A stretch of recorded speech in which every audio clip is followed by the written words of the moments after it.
कसम जान जान मारो तारू खाके हम कही सचो विदिया कसम जान जान मारो तारू खाके हम कही सचो विदिया कसम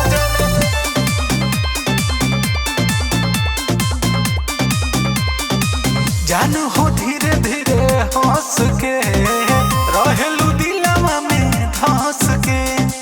रहेलू दिलवा में धंस के ताकि कोन खिसे जान तू करे जा काढ़ेलू मारी मीठी मुस्कान तू कहर कहेलू खाना के मसाला गरम तू ही बाड़ू टूटल दिल के मरहम तू ही बाड़ू खाके हम कहीं साचो विदिया कसम जान जान मारो तारू खाके हम कही सचो विदिया कसम जान जान मारो तारू जान मारो तारू जान मारो तारू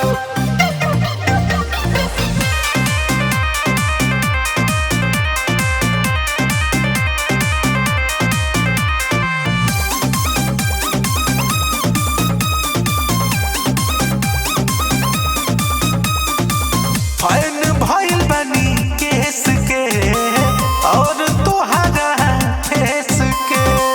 और तोहरा फेस के लागल अपन मोहब्बत पे लकबा जान तोहरे पर रहल के हकबा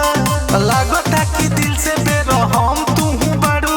हम तो हाथा पे तू कलम हमर बाड़ू खाके हम कहीं साचो विदिया कसम जान जान मारो तारू खाके हम कही सचो विदिया कसम जान